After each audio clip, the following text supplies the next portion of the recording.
guys. So I've taken everything out of the boat and we're going to start stripping out these seating, and you see here, not sure how this is attached.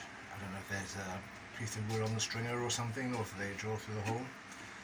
But yeah, rusty bolt there. That's going to have to be ground off probably, because there's just this round head countersunk thing on the back, which just twists around in the wood. He obviously decided to make things as hard as possible for the person who is doing this work.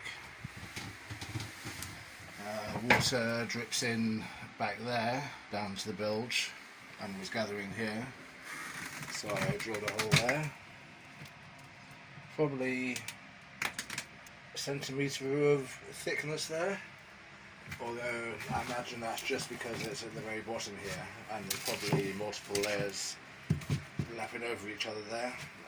Here it's probably 6mm or less, and then going up less and less up here.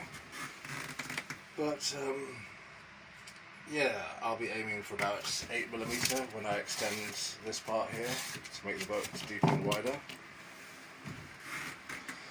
I brought a fan, which will make things working in here much more pleasant, as well as blow the dust out of the way.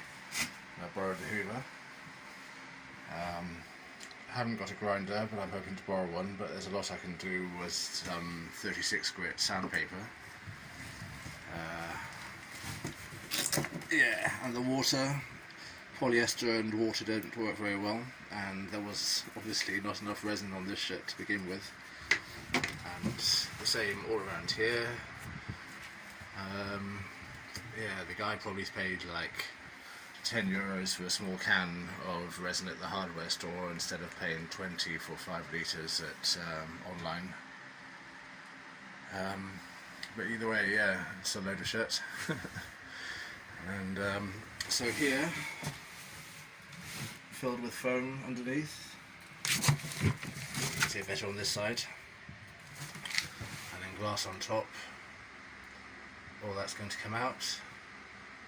I mean, any glass that's still bonded to the hull can stay, but I'll remove in little bubbles and stuff like this, obviously. So yeah, going to be messy work. It's going to get hot later in the week, but it's cooler now. But as you see here, I put the old carpet over the top of the boat with some vinyl on top of that. Fiberglass probably arriving tomorrow. I'm not ready to use it yet, although I brought some micro balloons too, so I'll be filling the holes where I took out the handrails, because it does, because of this being, there's a dip here, then water comes down the solid dodger and under here and then drips out here, even though I've covered everything up there with plastic. Not that that's a big problem at the moment, not while I'm doing this work. Now the water can drain away, but yeah, although because I'm just resting on pallets right now, that's yeah, maybe I'll talk about that later when we can go outside and have a look. But yeah, that's it for now, and I'll see you guys later.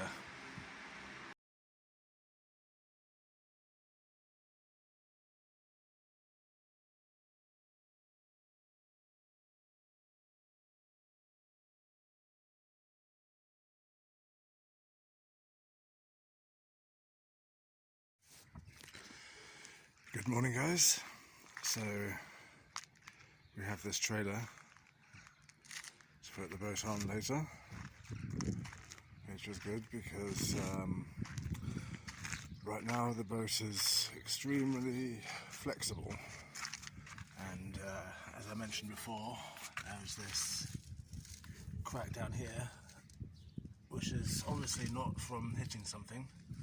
You can see how it follows across the top there.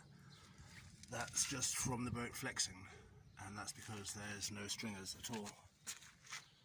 So that's something that we're going to be building, and But because I'm just sitting on these pallets now, the boat is almost certainly deformed in non-symmetrical ways.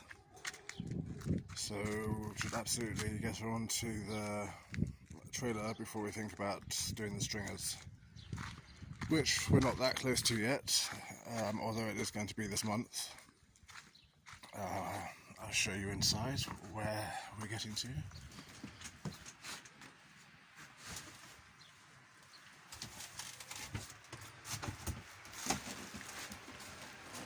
It's a bit dusty in here. So yeah, I removed this wood here. As you see, this is what it was like. There was a piece of plywood coming in here with foam underneath it. I'm not going to remove any glass that is still decent.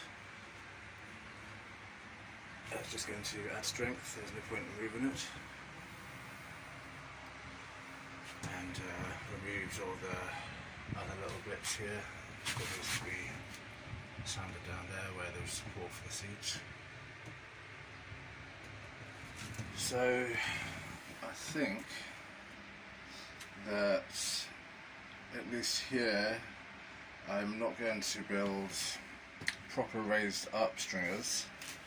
I'm just going to fill this shape here with expanding foam, sand it flat and fiberglass over it, because unlike the previous owner, he sealed all this in with Sikaflex, I'm going to fiberglass it. Leaning towards right now rebuilding it out of 2 centimeter thick polyurethane foam, all the seating here, and then fiberglassing over the whole thing, rather than putting the wood back in and fiberglassing over that. Because, you know, wood can debond and all that kind of stuff. And this is 1 centimetre of wood.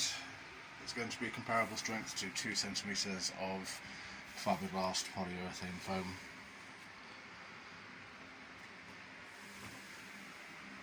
So yeah, I think that's it for today. I'll put this together with the video from yesterday and make it upload because it's been a while.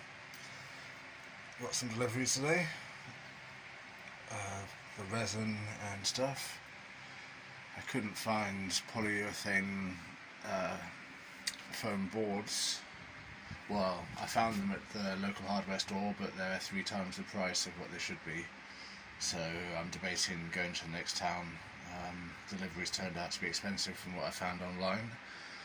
But yeah, maybe if I can contact directly people from the next town, then they could bring it. But 2 times 1 meter boards is not ridiculous to bring on the train. I can carry like 4 of them.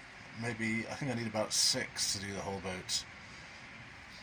And yeah, I'll probably have more solid stringers aft here. But here, because everything is going to be stiffened further with all the seating, I think we'll be cool with just these expanding foam and fiberglass stringers that I was talking about. That should be fine. Okay, bye for now.